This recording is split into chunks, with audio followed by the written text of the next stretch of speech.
ನನಗೆ ನಮ್ಮ ಅಕ್ಕ ಮನೆಗೆ ಹೋಗಬೇಕು ಅಂತ ಅನ್ನಿಸ್ತಾನೆ ಇತ್ತು ತುಂಬ ದಿನಗಳಿಂದ, ಒಂಥರ ನೇಚರ್ ಮಧ್ಯೆ ಇರಬೇಕು ಅಂತ. ಸೊ ಹಾಗಾಗಿ ಐ ಡಿಸೈಡೆಡ್ ಟು ಪ್ಯಾಕ್. ನಾನೆಲ್ಲ ಬ್ಯಾಗೆಲ್ಲ ಪ್ಯಾಕ್ ಮಾಡಿಕೊಂಡು ಇಮಿಡಿಯೇಟಾಗಿ ನೆಕ್ಸ್ಟ್ ಬಿಫೋರ್ ಡೇನೇ ಬುಕ್ಕೆಲ್ಲ ಮಾಡಿಕೊಂಡು ಇಲ್ಲಿಂದ ಹೊರಡಬೇಕು ಅಂತ ಅಂದ್ಕೊಂಡೆ. ಒಂಥರ ಸಖತ್ ಎಕ್ಸೈಟ್ಮೆಂಟ್ ಆಗಿತ್ತು. ಫುಲ್ ಎಲ್ಲ ಬಟ್ಟೆ ಎಲ್ಲ ಪ್ಯಾಕ್ ಮಾಡಿದ್ದಾಯ್ತು ಇಲ್ಲಿ ಕುತ್ಕೊಂಡು. ಸೊ ನಂದು ಆಲ್ಮೋಸ್ಟ್ ಪ್ಯಾಕಿಂಗ್ ಎಲ್ಲ ಮುಗ್ದಿದೆ. ಇವಾಗ ಏನೋ ಒಂದು ಐಟಮ್ಸ್ ಬರಬೇಕು, ಅದನ್ನು ಆರ್ಡ್ರ್ ಮಾಡಿದ್ದೀನಿ. ಅದು ಬಂದರೆ ಅದನ್ನು ಕೂಡ ಬ್ಯಾಗ್ ಹಾಕಿ ಎತ್ತಿಟ್ಕೋಬೇಕು. ಅದನ್ನು ಬಿಟ್ಟರೆ ನಾನು ರೆಡಿ ಆದಮೇಲೆ ಕೆಲವೊಂದು ಪೌಚ್ದು ಏನೆಲ್ಲ ಇರುತ್ತಲ್ಲ ಅದನ್ನೆಲ್ಲ ಮೇಕಪ್ ಪೌಚ್ದೆಲ್ಲ, ಸ್ಕಿನ್ ಕೇರ್ದೆಲ್ಲ ಅದನ್ನು ಎತ್ತಿಡಬೇಕು. ಜಾಸ್ತಿ ಏನು ಕ್ಯಾರಿ ಮಾಡ್ತಿಲ್ಲ ಆಯಿತಾ, ನನಗೆ ಹೊತ್ಕೊಂಡೆಲ್ಲ ತಿರುಗಾಡೋಕ್ಕಾಗಲ್ಲ. ಅದಕ್ಕೋಸ್ಕರ ತುಂಬ ಮಿನಿಮಲಾಗಿ ತೊಗೊಂಡು ಹೋಗೋಣ ಅಂತೆಲ್ಲ ಪ್ಲ್ಯಾನ್ ಮಾಡಿದ್ದೀನಿ. ಸೊ ಇದೊಂದು ಬ್ಯಾಗ್ ತೊಗೊಂಡು ಹೋಗ್ತಿದ್ದೀನಿ, ಮತ್ತು ನನ್ನೊಂದು ಚಿಕ್ಕದು ವೈಟ್ ಕಲರ್ ಇದೆಯಲ್ಲ, ಮತ್ತು ಸ್ವೆಟರ್ ಹೋಗ್ಬೇಕಾದ್ರೆ ಹಾಕ್ಕೊಂಡು ಹೋಗೋದು. ಸೊ ನಂದು ಬಸ್ ಇರೋದು ಬಂದು 10:30ಗೆ. ಟ್ರೈನ್ ಚೆಕ್ ಮಾಡಿದೆ, ಎಲ್ಲ ಬುಕ್ ಆಗೋಗಿದೆ. ಒನ್ ಡೇ ಲೇಟ್ ಆಗಿದ್ದಕ್ಕೆ ಎಲ್ಲನೂ ಬುಕ್ ಆಗಿಬಿಟ್ಟಿದೆ. ಸೊ ಹಾಗಾಗಿ ಸರಿ ಇಮ್ಮಿಡಿಯೇಟಾಗಿ ಬಸ್ನ ಬುಕ್ ಮಾಡ್ಕೊಂಡಿದ್ದಾಯಿತು. So let's see. ಆ್ಯಂಡ್ ಅಷ್ಟೇ, ಇನ್ನು ಮನೆಯೆಲ್ಲ ಕ್ಲೀನ್ ಮಾಡೋದು ಆ್ಯಸ್ ಯೂಶ್ವಲ್ ಅದೇ ಕೆಲಸಗಳಿರೋದು ನಂದು. ಸೊ ಸೆಷನ್ ಬುಕ್ ಮಾಡಬೇಕು ಅಂದ್ಕೊಂಡಿರೋರು ನಾನು 1 ವೀಕ್ ಆಗ್ಬೋದೇನೋ ವಾಪಸ್ ಬರೋದು. ಸೊ ಅಲ್ಲಿವರೆಗೂ ಬೇಕಿರೋ ನೀವು ಪೇಮೆಂಟ್ ಮಾಡ್ಬೋದು, ನಾನು ಬಂದು ನಿಮಗೆ ಸ್ಲಾಟ್ಸ್ ಎಲ್ಲ ಕನ್ಫರ್ಮ್ ಮಾಡ್ತೀನಿ. ಇಲ್ಲಾಂದರೆ ಅಲ್ಲಿವರೆಗೂ ವೆಯ್ಟ್ ಮಾಡಬೇಕಾಗತ್ತೆ. So that's the update. Face wash ಕೂಡ ಆಲ್ಮೋಸ್ಟ್ ಖಾಲಿ ಆಗಿಬಿಟ್ಟಿತ್ತು, ಅದಕ್ಕೋಸ್ಕರ ಇದನ್ನು ತರಿಸ್ಕೊಂಡೆ. ಸಿಂಪಲ್ ಅವ್ರ ಫೇಸ್ ವಾಶ್ ಇದು ಡ್ರೈ ಸ್ಕಿನ್ಗೆ ಸೂಟ್ ಆಗುತ್ತೆ. Mine is dry skin. And ಇನ್ನೊಂದು ಬಂದು ಬುಕ್ಕು ನಂದು ಆಲ್ಮೋಸ್ಟ್ ಏನು ಗೊತ್ತಾ, ನನ್ನ ಹತ್ರ ಇರೋ ಎಲ್ಲ ಬುಕ್ಕುಗಳು ಆಲ್ಮೋಸ್ಟ್ ಖಾಲಿ ಆಗ್ತಾನೆ ಇದೆ. ಅಷ್ಟು ಬರಿತಾ ಇದ್ದೀನಿ, ಏನು ಬರಿತಾ ಇದ್ದೀರೋ ನನಗಂತೂ ತಲೆಕೆಟ್ಟು ಹೋಗ್ಬಿಡುತ್ತೆ ಅನ್ನಿಸ್ತಲ್ಲ ಆಯಿತಾ. ಸೊ ಅದಕ್ಕೋಸ್ಕರ ಈ ಥರದೊಂದು ತರಿಸ್ಕೊಂಡೆ. ಇದು 165 rupees. Failure is not an option. ತುಂಬ ಸಾಫ್ಟಾಗಿದೆ ಬುಕ್ಕು, ಚೆನ್ನಾಗಿದೆ. ಸೊ ಊರಿಗೆ ಹೋದಾಗ ನನಗೊಂದು ಬುಕ್ ಬೇಕಲ್ಲ ಪ್ರಾಕ್ಟೀಸ್ ಮಾಡೋಕ್ಕೆಲ್ಲ ಅಂದ್ಬಿಟ್ಟು ಈ ಬುಕ್ನ ತರಿಸ್ಕೊಂಡಿರೋದು. ಚೆನ್ನಾಗಿದೆ. ನಾನು ಸೆರಮ್ ಹಾಕೋತೀನಿ ಇವಾಗ. ಇದು advance hair growth serum invest out.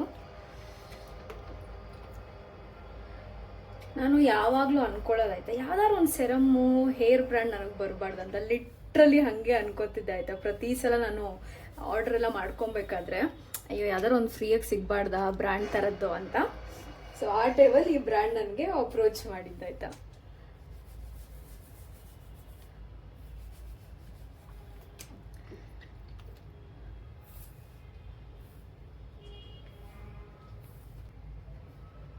And ಯಾವಾಗೂ ರೀಕವ್ಯಾಕ್ಸ್ನ ಪ್ರಿಫರ್ ಮಾಡಿ. ಟ್ಯಾನ್ ಏನಾರು ಇದ್ರೆ ನಿಮ್ಗೆ ತುಂಬ ಬೇಗ ಕಡಿಮೆ ಆಗುತ್ತೆ ಆ್ಯಂಡ್ ತುಂಬ ಚೆನ್ನಾಗಿ ಗ್ಲೋ ಬರುತ್ತೆ ನಿಮಗೆ. That is a best for tan ರಿಮೂವಲ್ಗೆ. ನೆನ್ನೆ ಆ್ಯಕ್ಚುಲಿ ನಾನು ಸೋಲೋ ಡೇಟ್ಗೆ ಹೋಗಿದ್ದೆ guys. It was so good actually. ಆಚೆ ಏನೊಂದು ಕೆಲಸ ಇತ್ತು, ಚೆನ್ನಾಗಿ ರೆಡಿ ಆಗಿದೆ. ಚೆನ್ನಾಗಿ ರೆಡಿ ಆಗ್ಬಿಟ್ಟು ಹೋಗಿ ಒಂದು ಕೆಫೆ ಇದೆ, ಕೆಫೆಲಿ ಕುತ್ಕೊಂಡು ಅಲ್ಲೇ ಬುಕ್ ಇತ್ತಾಯ್ತಾ, ಆ ಬುಕ್ ತೊಗೊಂಡು ಓದಿ. ಆ್ಯಂಡ್ ನಾನು ಬುಕ್ ತೊಗೊಂಡೋಗಿದ್ದೆ. ಇಲ್ಲಿಂದ ತೊಗೊಂಡೋಗಿ ನನ್ನ ಸೆಲ್ಫ್ಗೆ ನಾನು ಖುಷಿ ಆಗೋ ಥರ ಒಂದೆರಡು ಲೈನ್ಸ್ ಎಲ್ಲ ಬರೆದು, ಅದಾದಮೇಲೆ ಅಲ್ಲಿ ಪಾಸ್ತಾ ಮತ್ತು ಮೋಕಾ ಕೂಲರ್ ಅಂತೇನೋ ಒಂದು ಡ್ರಿಂಕ್ ಇತ್ತು, ಅದನ್ನು ಆರ್ಡ್ರ್ ಮಾಡಿ ತಿಂದಿದ್ದು ಕುಡ್ದಿದ್ದಾಯಿತು. It was so good actually. ಚೆನ್ನಾಗಿ ಅನ್ನಿಸ್ತು. ವ್ಯಾಲೆಂಟೈನ್ಸ್ ಡೇಗೆ ನನ್ನನ್ನು ನಾನು ಟ್ರೀಟ್ ಮಾಡ್ಕೊಂಡಿದ್ದು. ಬಟ್ ಫ್ಲವರ್ ಒಂದು ತೊಗೊಳೋದು ಮಿಸ್ ಮಾಡಿಬಿಟ್ಟೆ. ಬಟ್ ಅದೇ ಇಟ್ಸ್ ಓಕೆ, ಬಿಕಾಸ್ ನನಗೆ ಅದು ಸ್ವಲ್ಪ ದೂರದಲ್ಲಿತ್ತು, ಹೋಗೋಕ್ಕಾಗಲಿಲ್ಲ. ಅದಕ್ಕೋಸ್ಕರ ಇಲ್ಲಾಂದರೆ ತಗೊಳ್ತಿದ್ದೆ. ಸೊ ಹಾಗಿತ್ತು. It was so good. ನಾನೊಂದು 6:30ಗೆ ಮನೆ ಬಿಟ್ಟಿದ್ದು. ರೀಚ್ ಆಗೋಷ್ಟರಲ್ಲಿ ಆಟೋ ಎಲ್ಲ ಸಿಕ್ಕಿ ಹೋಗೋಷ್ಟರಲ್ಲಿ ಟೈಮ್ ಆಯಿತು. ಆ್ಯಂಡ್ ನಾನು ಅಲ್ಲಿ ವಾಪಸ್ ಬಿಟ್ಟಿದ್ದು 9:30ಗೆ. ಅಲ್ಲಿ ಬಿಟ್ಟು ದೆನ್ ಕೂಡ ಒಂದ್ಸಲ ಟ್ರೈ ಮಾಡಿ. ಕೆಫೆಗೆ ಹೋಗಬೇಕು ಅಂತಲ್ಲ, ನಿಮ್ಗೆ ಯಾವ್ದಾರು ಇಷ್ಟ ಆಗಿರೋ ಜಾಗಕ್ಕೆ ಹೋಗಿ ಕುತ್ಕೊಳ್ಳಿ, ಚಿಲ್ ಮಾಡಿ, talk to yourself, enjoy ಮಾಡ್ಕೊಂಡು ಬನ್ನಿ, ಚೆನ್ನಾಗಿ ಅನಿಸುತ್ತೆ. ಬಾಯ್ ಫ್ರೆಂಡ್ ಇದ್ರೂ ಹೋಗಿ, ಗರ್ಲ್ ಫ್ರೆಂಡ್ ಇದ್ರೂ ಹೋಗಿ. ಬಿಕಾಸ್ ಮೀ ಟೈಮ್, ನನ್ನ ಟೈಮ್ ಅನ್ನೋದು ತುಂಬ ಇಂಪಾರ್ಟೆಂಟ್. ನಮ್ಮೆಲ್ರಿಗೂ ಅಷ್ಟೇ. ನಾವು ಎಷ್ಟೇ ಫ್ರೆಂಡ್ಸ್ ಇದ್ದಾರೆ, ಫ್ಯಾಮಿಲಿ ಇದ್ದಾರೆ ಅಂತ ಓಡಾಡ್ತಿದ್ರು ಕೂಡ, but that is also very important. ಏನೋ ಡಿಫ್ರೆನ್ಸ್ ಏನು ಅಂತ ನೋಡಬೇಡಿ. ಇದೇನೋ ಚೆಕ್ ಮಾಡ್ತಿದ್ದೆ ಐಬ್ರೋದು. ಸೊ ಚೆನ್ನಾಗಿ ಕಾಣಿಸುತ್ತಾ ಇಲ್ಲ ಅಂದ್ಬಿಟ್ಟು ಈ ಥರ ಆಗ್ಬಿಟ್ಟಿದೆ. ಸೊ ಸದ್ಯಕ್ಕೆ ನಾನು ಹೋಗ್ಬಿಟ್ಟು ಅಪ್ಪರ್ ಲಿಪ್ನ ಕ್ಲೀನ್ ಮಾಡಿಸ್ಕೊಂಬರ್ಬೇಕು ಇವಾಗ. Let's do that.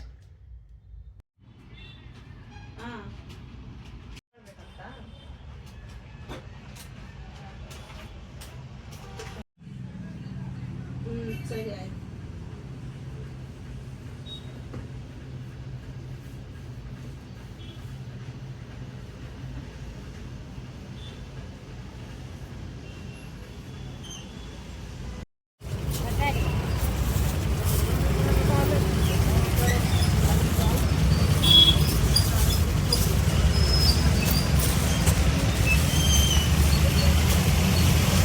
ಮನೇಲಿ ಟೊಮೆಟೊ ಇಲ್ಲ, ಏನೂ ಇಲ್ಲ, ನೋಡ್ಕೊಂಡಿಲ್ಲ ಆಯಿತಾ ನಾನು. ಸೊ ಏನಿತ್ತು ಆಲ್ ಸ್ವಲ್ಪ ಸುಟ್ಟೋಗ್ಬಿಟ್ಟಿದೆ. ಲೋ ಫ್ಲೇಮಲ್ಲಿ ಇಟ್ಟೇ ಏನು ಮುಚ್ಚಿರ್ತೀನಿ, ಆದರೂ ಕೂಡ ಲೈಟಾಗಿ ಸುಟ್ಟೋಗ್ಬಿಟ್ಟಿದೆ. ಸ್ವಲ್ಪ ಟೊಮೆಟೊ ಇತ್ತು, ಟೊಮೆಟೊ ಹಾಕ್ಬಿಟ್ಟು ಆಲೂಗಡ್ಡೆ ಇತ್ತು, ಆಲೂಗಡ್ಡೆ ಹಾಕ್ಬಿಟ್ಟು ಆಲೂಗಡ್ಡೆ ರೈಸ್ ಥರ ಮಾಡ್ಕೊಂಡಿದ್ದೀನಿ. ಕ್ವಿಕ್ಕಾಗಿ ಏನೋ ಒಂದು ತಿನ್ಕೊಳ್ಳೋಣ ಅಂಥೇಳಿ. ನನ್ನ ಮೀಟಿಂಗ್ ಮುಗೀತು. ಇವಾಗ ಇದನ್ನು ಊಟ ಹಾಕ್ಕೊಂಡು ತಿನ್ನಬೇಕು. ಇದೇ ಊಟ. ಸತಿಗೆ ತರಕಾರಿ ಎಲ್ಲನೂ ಖಾಲಿ ಮಾಡಿದ್ದೀನಿ. ಫ್ರಿಜ್ಜಲ್ಲಿ ನಾನು ಏನೂ ಇಟ್ಟಿಲ್ಲ ಆಯಿತಾ, ಊರಿಗೆ ಹೋಗೋ ಇದಕ್ಕೆ. ನಂದು ಇವಾಗ ಸ್ನಾನ ಮುಗೀತು. ನಾನು ಇಲ್ಲೆಲ್ಲ ಕೂಡ ಸ್ವಲ್ಪ ವ್ಯಾಕ್ಸಿಂಗ್ ಮಾಡಿಸ್ದೆ. ರೀಕಾ ವ್ಯಾಕ್ಸಿಂಗಲ್ಲಿ ಸ್ವಲ್ಪ ರೆಡ್ ಆಗಿಬಿಟ್ಟಿದೆ ನೋಡಿ. ಸೊ ಇಲ್ಲಿ ರೀಕಾ ವ್ಯಾಕ್ಸಿಂಗ್ ತುಂಬ ಚೆನ್ನಾಗಿ ಟ್ಯಾನ್ ಎಲ್ಲ ಇಲ್ಲೂ ಕೂಡ ಮಾಡಿಸ್ದೆ, ಇಲ್ಲಿ ಫುಲ್ಲು, ಮತ್ತು ಈ ಮೂಗು ಹತ್ರ ಇಷ್ಟನ್ನು ಮಾಡಿಸ್ದೆ. ಸ್ವಲ್ಪ ಹೇರ್ ಎಲ್ಲ ಗ್ರೋತ್ ಆಗ್ತಿತ್ತು ಅಂತ ಹೇಳ್ಬಿಟ್ಟು ಮಾಡಿಸ್ಕೊಬಂದಿದ್ದು. ಚೆನ್ನಾಗಿರುತ್ತೆ, ಟ್ರೈ ಮಾಡಿ ಒಂದ್ಸಲ. ಅದು ಉರಿಯಲ್ಲ ನಿಮಗೇನು ಅಷ್ಟೊಂದು. ನನಗಿಲ್ಲಿ ಜಾಸ್ತಿ 2 ಸಲ ಹಾಕಿ ತೆಗೆಸಿದ್ದೆ ನಾನು, ಅದಕ್ಕೋಸ್ಕರ ಸ್ವಲ್ಪ ಉರಿತದೆ. But it's good, actually very good. So ನನಗಿವಾಗ ಸ್ವಲ್ಪ ಟೈಮ್ ಇದೆ, ಅದಕ್ಕೋಸ್ಕರ ಕುತ್ಕೊಂಡು ಸ್ವಲ್ಪ ಮೆಡಿಟೇಷನ್ ಮಾಡ್ತೀನಿ, ಅಥವಾ ಸುಮ್ಮನೆ ಏನಾದ್ರು ಸುಮ್ಮನೆ ಸೈಲೆಂಟಾಗಿ ಕುತ್ಕೊಂಡ್ರೆ ಒಂದು ಸ್ವಲ್ಪ ಹೊತ್ತು ಸಮಾಧಾನ ಅನಿಸುತ್ತೆ. ಸೊ ನೀವು ಟ್ರೈ ಮಾಡಿ, ಆ ಥರ ಕುತ್ಕೊಂಡ್ರೆ ಒಂಥರ ಆರಾಮಾಗಿರುತ್ತೆ, ಏನು ಯೋಚನೆ ಮಾಡ್ದಲೆ, ಏನೂ ಇಲ್ದಲೆ.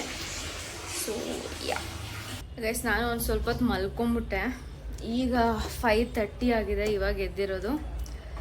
ಆ್ಯಂಡ್ ಮ್ಯಾಗ್ನೆಟ್ಸು ಅಂಟಿಸ್ಬಿಟ್ಟು ಬಿದ್ದು ಬಿದ್ದು ಬಿದ್ದು ಹೋಗ್ತವೆ.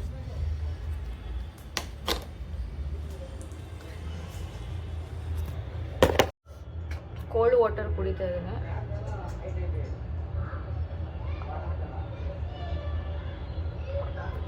ಐದೂವರೆ ಆದ್ರೂ ಬಿಸಿಲು ಹೆಂಗ್ ಹೊಡಿತಿದೆ ಗೊತ್ತಾ, ತುಂಬಾ ಇದೆ ಬಿಸಿಲು.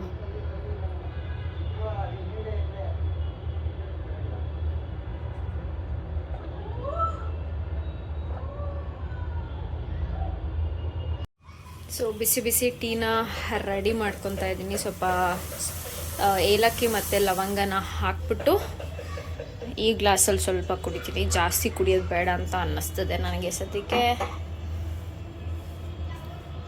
ಓ ಮೈ ಗಾಡ್, ಏನೇನೋ ಕನಸು ಬರೋದಾಗೈತಿ, ಏನಂತ ಗೊತ್ತಿಲ್ಲ ಆ್ಯಕ್ಚುಲಿ ಹೇಳ್ಬೇಕಾದ್ರೆ.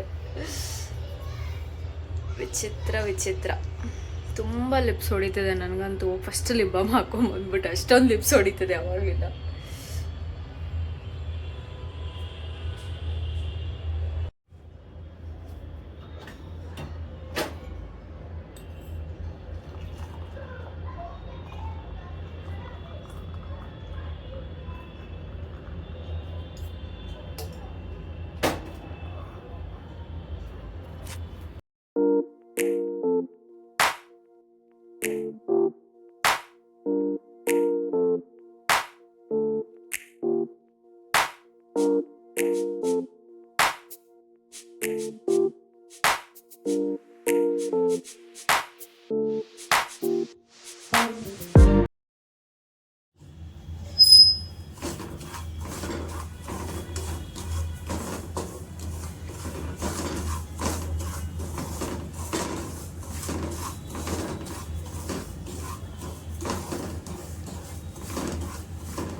ನಾನು ಬೆಳಗ್ಗೆಯಿಂದ ಪಾತ್ರೆ ಏನೂ ತೊಳೆದಿರಲಿಲ್ಲ, ಯಾಕಂದರೆ ನಾನು ಮತ್ತೆ ನೈಟು ಅಡುಗೆ ಮಾಡ್ಕೋಬೇಕಲ್ಲ, ಮತ್ತೆ ಹೊರಡಬೇಕಂತ ಹೇಳ್ಬಿಟ್ಟು ಹಂಗೆ ಇತ್ತು ಪಾತ್ರೆಗಳೆಲ್ಲ. ಅದಾದಮೇಲೆ ಈವ್ನಿಂಗ್ ಎಲ್ಲ ಕಾಫಿ ಟೀ ಎಲ್ಲ ಕುಡಿದ ಮೇಲೆ ನಾನು ಅದನ್ನೆಲ್ಲ ನೀಟಾಗಿ ವಾಶ್ ಮಾಡಿ ಹಾಕಿದ್ದಾಯಿತು. ಆಮೇಲೆ ರವೆ ಕೂಡ ಹುರ್ಕೊಂಬಿಟ್ಟೆ. ಸೆಷನ್ ಇತ್ತು, ಆ ಸೆಷನ್ ಮುಗಿಸ್ಕೊಂಬರೋಷ್ಟ್ರಲ್ಲಿ ರವೆ ಎಲ್ಲ ರೆಡಿಯಾಗಿರುತ್ತೆ. ಬಂದು ಡೈರೆಕ್ಟಾಗಿ ಅಡುಗೆ ಮಾಡ್ಕೊಳ್ಳೋಣ ಅಂತ ಹೇಳ್ಬಿಟ್ಟು ಸೆಷನ್ ಆಲ್ಮೋಸ್ಟ್ ಒಂದು ಕಾಲ್ ಅವರ್ ಏನೋ ಹೋಯ್ತು ಅಂತ ಅನ್ಕೊತೀನಿ. ಅದಾದಮೇಲೆ ನಾನು ಕೂಡ ಕ್ವಿಕ್ಕಾಗಿ ಹೋಗಿ ಫ್ರೆಶ್ ಅಪ್ ಎಲ್ಲ ಆಗ್ಬಿಟ್ಟು ಬಂದಿದ್ದಾಯಿತು. ನಾನು 2 ಟೈಮ್ ಬ್ರಷ್ ಮಾಡ್ತೀನಿ, 2 ಟೈಮ್ ಫೇಸ್ ವಾಶ್ ಮಾಡ್ತೀನಿ. ಮುಗೀತು. ಆ್ಯಂಡ್ ಕ್ವಿಕ್ಕಾಗಿ ರವೆ ಆವಾಗಲೇ ಹುರಿದಿಟ್ಟು ಹೋಗಿದ್ನಲ್ಲ, ಇವಾಗ ಏನೋ ಉಪ್ಪಿಟ್ಟನ್ನ ರೆಡಿ ಮಾಡಿದ್ದೀನಿ, ಕುದಿಯೋಕೆ ಇಟ್ಟಿದ್ದೀನಿ. ನಮ್ಮ ಬಾವವ್ರು ಬೇರೆ ಬ್ಯಾಕ್ ಟು ಬ್ಯಾಕ್ ಕಾಲ್ ಮಾಡ್ತಾ ಇರುತ್ತೆ, ಸಿಸರಲ್ಲಿ ಇದೆ, ಎತ್ತಕ್ಕಾಗಲಿಲ್ಲ ನಾನು. ಆಮೇಲೆ ಸರಿ ಅಂದ್ಬಿಟ್ಟು ಇವಾಗ ಕಾಲ್ ಮಾಡಿ ಅವ್ರ ಜೊತೆ ಮಾತಾಡಿ ಎಷ್ಟೊತ್ತಿಗೆ ಬರ್ತಾ ಇದ್ದೀನಿ ಅಂತೆಲ್ಲ ಹೇಳಿ, ಇವಾಗ ನಾನು ಮೆಟ್ರೋದಲ್ಲಿ ಹೊರಡಬೇಕು.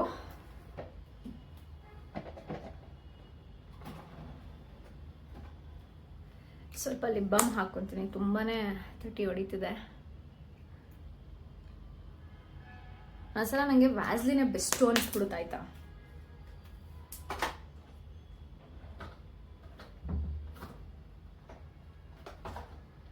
ನನ್ನ ನೈಟ್ ಸ್ಕಿನ್ ಕೇರ್ ಸೆರಮ್. ಇದು ಆಲ್ಮೋಸ್ಟ್ ಖಾಲಿ ಆಗ್ತದೆ.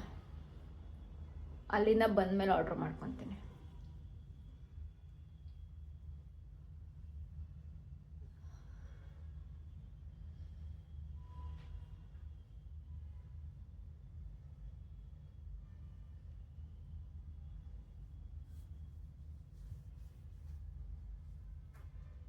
ಸೊ ನಂದು ಇದು ಒಡೆದೋಗ್ಬಿಟ್ಟಿದೆ ಆಯಿತಾ, ಐಬ್ರೋದು. ನಾನು ಮರ್ತೋಗ್ಬಿಟ್ಟೆ, ಇವತ್ತು ಹೊಸ್ದಾಗಿ ಆರ್ಡ್ರ್ ಮಾಡಬೇಕಾಗಿತ್ತು, ಮರ್ತೋಯ್ತು. ಸೊ ಇವಾಗ ಇದಕ್ಕೆ ಹಾಕ್ಕೊಂಡು ತೊಗೊಂಡು ಈ ಥರ ಕವರ್ಸ್ ಎಲ್ಲ ಇದ್ದರೆ ಈಸಿ ಲಾಕ್ ಮಾಡ್ಬೋದು. ಉಪ್ಪಿಟ್ಟು ಈಸ್ ಆಲ್ಮೋಸ್ಟ್ ರೆಡಿ. ಜಾಸ್ತಿ ನೀರು ಹಾಕ್ಬಿಟ್ಟೆ.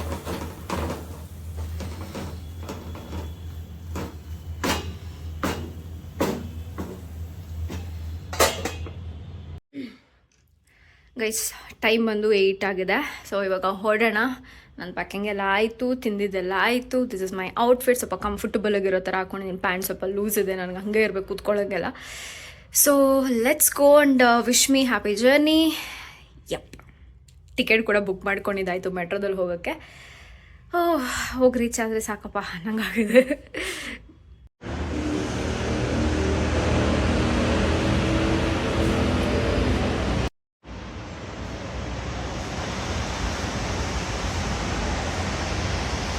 ನಾನು ಮೆಜೆಸ್ಟಿಕ್ ಮೆಟ್ರೋನ ರೀಚ್ ಆಗಿದೆ ಆಯಿತು. ಬಟ್ ನನಗೆ ಅಲ್ಲಿ ಇಳ್ಕೊಂಡ್ಮೇಲೆ ಹೆಂಗೆ ಹೋಗಬೇಕು ಅಂತ ಗೊತ್ತಾಗ್ತಿಲ್ಲ. ಟರ್ಮಿನಲ್ 2ಗೆ ಆಯಿತಾ. ನಾನು ಮ್ಯಾಪ್ ಎಲ್ಲ ಹಾಕ್ಕೊತಿದ್ದೆ. ಬಟ್ ಏನಪ್ಪ ಅಂದರೆ ನಾನು ಇಲ್ಲಿ ಈ ಮೆಟ್ರೋಯಿಂದ ಎಕ್ಸಿಟ್ ಆಗೋವರೆಗೂ ಬರೋಕ್ಕೆ ಮುಂಚೆ ಒಬ್ಬರು ಪಾಪ ನಾನು ಕೇಳಿದೆ ಅವ್ರನ್ನ ಹೆಂಗೆ ಹೋಗಬೇಕು ಅಂತ. ಅವ್ರು ಹೇಳಿದ್ರು ಆಯಿತಾ. ಆಮೇಲೆ ಹೋಗ್ತಾ ನಾನು ಸ್ವಲ್ಪ ಸ್ಟಾಪ್ ಆಗ್ತಿದೆ ಆಯಿತಾ. ಅವ್ರು ಹಿಂಗೆ ಬನ್ನಿ, ಲೆಫ್ಟಿಗೆ ಬನ್ನಿ, ರೈಟಿಗೆ ಬನ್ನಿ ಅಂತ ಹೇಳ್ಕೊಡ್ತಿದ್ರು. ಆಮೇಲೆ ಮೆಜೆಸ್ಟಿಕ್ಕಿಂದ ನಾನು ನಡ್ಕೊಂಬರ್ಬೇಕಾದ್ರೆ ಬ್ಯಾಗ್ ಎತ್ಕೊಂಬರಕ್ಕೆ ಆಗ್ತಿರಲಿಲ್ಲ ಆಯಿತಾ. ಪಾಪ ಯಾರೋ ಬಂದು ನಿಮಗೆ ಹೆಲ್ಪ್ ಬೇಕಾ ಅಂತ ಕೇಳಿ ನನ್ನ ಬ್ಯಾಗೆಲ್ಲ ಎತ್ಕೊಂಬಂದು ಸ್ವಲ್ಪ ದೂರ ಕೊಟ್ಟು ನನಗೆ ರೂಟ್ ಹಿಂಗೆ ಹೋಗಬೇಕು ನೀವು ಅಂತ ಸಜೆಸ್ಟ್ ಮಾಡಿದ್ರು. ಎಷ್ಟು ಖುಷಿಯಾಗಿ ಗೊತ್ತಾ, ಎಷ್ಟು ಒಳ್ಳೆ ಜನರಿದ್ದಾರೆ ಗುರು. ಇನ್ನೂ ಅದು ತುಂಬ ಖುಷಿ ಆಗ್ತಿತ್ತು. ಸಖತ್ ಹ್ಯಾಪಿ ಆಯ್ತಾಯ್ತು. ಅವ್ರ ಹೆಸರು ಕೇಳಿ ಅವ್ರಿಗೊಂದು ಥ್ಯಾಂಕ್ಸ್ ಹೇಳಿದೆ. ಅದಾದಮೇಲೆ ನಮ್ಮ ಬಸ್ಸು ಐರಾವತ ಬಸ್ನ ಬುಕ್ ಮಾಡಿದ್ದೆ. ಅದು 10 o'clock ಮೆಸೇಜೇ ಬಂದಿಲ್ಲ. ಮೆಸೇಜ್ ಬರುತ್ತೆ ಅಂತ ಅಲ್ಲಿ ಬೇರೆಯವ್ರು ಹೇಳ್ತಿದ್ರು ಆಯ್ತಾ, ಬಂದೇ ಇಲ್ಲ. ಆಮೇಲೆ ಒಂದು ಕಡೆ ಬಂದು ನಿಂತ್ಕೊಂಡು ಟರ್ಮಿನಲ್ 2 ಹತ್ರ ಪ್ಲಾಟ್ಫಾರ್ಮ್ 5 ಅಂತ ಹೇಳಿದ್ರು. ಅಲ್ಲಿ ಹೋಗಿ ಬಂದು ನಿಂತ್ಕೊಂಡೆ. ಥ್ಯಾಂಕ್ ಗಾಡ್ ಅದೇ ಬಸ್ ಆಗಿತ್ತು. ಹತ್ತಿ ಕೂತ್ಕೊಂಡಿದ್ದಾಯಿತು. 10:30ಗೆ ಹೊರಡಬೇಕಾಗಿತ್ತು. ಐ ಥಿಂಕ್ ಸ್ವಲ್ಪ ಲೇಟಾಗೆ ಹೊರಡ್ತು ಅಂತ ಅಂದ್ಕೊಂಡಿದ್ದೀನಿ. ನಂದು 23 ಏನೋ ಸೀಟ್ ನಂಬರ್ ಇತ್ತು. 24 ಒಳಗೆ ಕೂತಿದ್ದೆ. ಆಮೇಲೆ ನಾನೇನೋ ಬಸ್ ನಂಬರ್ ಚೆಕ್ ಮಾಡೋಣ ಅಂತ ಇಳಿತಾ ಇದ್ದೆ. ಅಷ್ಟೆಲ್ಲ ಹುಡುಗಿ 24 ಬಂದು ಕೂತ್ಕೊಳ್ಳೋದು ಬದಲು ಹಿಂದೆ ಹೋಗಿ ಕೂತ್ಕೊಂಡ್ಬಿಟ್ಟಿದ್ಲು ಅವಳು. ಆಮೇಲೆ ಬಂದು excuse me, this is my seat ಅಂತ ಹೇಳಿದ್ಲು. ಸರಿ ಅಂದ್ಬಿಟ್ಟು ಅವಳಿಗೆ 24 ವಿಂಡೋ ಸೀಟ್ ಬಿಟ್ಟು ನಾನು 23 ಹತ್ತಿ ಕೂತ್ಕೊಂಡೆ. ಅಲ್ಲೇ ನಾನು ಕೋಡಂಬಳೆ ಮತ್ತು ಬಿಸ್ಕೆಟ್ಸ್ ಎಲ್ಲ ವಾಟ್ರ್ ಎಲ್ಲ ತೊಗೊಂಡಿದ್ದಾಯಿತು. ಬಿಕಾಸ್ ಆ ಬ್ಯಾಗ್ ಎತ್ಕೊಂಬರಕ್ಕೆ ನಂಗೆ ಲಿಟ್ರಲಿ ಆಗ್ತಿರಲಿಲ್ಲ. ತುಂಬಾ ಕಷ್ಟಪಡ್ಕೊಂಡು ಎತ್ಕೊಂಬರ್ತಾಯಿದ್ದೆ.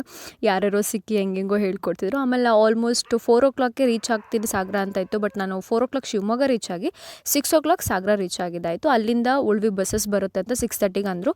ಕರೆಕ್ಟ್ ಟೈಮ್ಗೆ ಒಂದು 15 minutes ಏನೋ ವೆಯ್ಟ್ ಮಾಡಿದ್ದಾದಮೇಲೆ ನಮಗೆ ಬಸ್ಸಸ್ ಎಲ್ಲ ಬಂತು, ಉಳ್ವಿ ಬಸ್ಸು. ಅಲ್ಲಿರೋ ಹುಡುಗಿನೊಂದು ಕೇಳಿದ್ಕೆ ಅವರು ಉಳ್ವಿಗೆ ಹೋಗಬೇಕು ಅಂತ ಹೇಳಿದ್ರು. ಆ ಹುಡುಗಿ ಪಕ್ಕ ನಾನು ಹೋಗಿ ಕುತ್ಕೊಂಡು ಸೊ ಹೆಂಗೋ ಒಂಥರ ಏನು ಗೊತ್ತಿಲ್ಲದೆ ಇರೋರ್ಗೆ ಯಾರೋ ಒಬ್ರು ಸಿಕ್ಕಿ ಕರ್ಕೊಂಬಂದು ಬಿಟ್ಟಂಗೆ ಆಗ್ತಿತ್ತು ನಂಗೆ ದಾರಿ ಉದ್ದಕ್ಕೂ. ಸೊ ಇಲ್ಲೇ ಬರುತ್ತೆ ಬಸ್ಸು ಅಂತ ಹೇಳಿದರು. ಜನ ನೀವು ನೋಡ್ಬೋದು 6:30 ಅದು ಸ್ವಲ್ಪನೂ ಬೆಳಕಾಗಿರಲಿಲ್ಲ. ನನಗೆ ಫುಲ್ ಶಾಕ್ ಆಗೋಯ್ತಾಯಿತು. ಏನು ಗುರು ಬೆಳಕೆ ಆಗ್ತಿಲ್ಲ ಇಲ್ಲಿ ಅಂತ ಹೇಳಿಬಿಟ್ಟು. ಆಮೇಲೆ ನಾನು ವಾಶ್ರೂಮ್ಗೆ ಎಲ್ಲೂ ನಿಲ್ಲಿಸ್ತಿಲ್ಲ ಬಸ್ಸಲ್ಲಿ ಆಯಿತಾ. ನಿಲ್ಲಿಸಿರು ಬಟ್ ಇಳ್ಕೊಳ್ಳಿ ಅಂತ ಎಲ್ಲೂ ಹೇಳ್ತಿರಲ್ಲ. ನಾನು ಸುಮ್ಮನೆ ಕುತ್ಕೊಂಡ್ಬಿಟ್ಟಿದ್ದೆ. So finally reach it's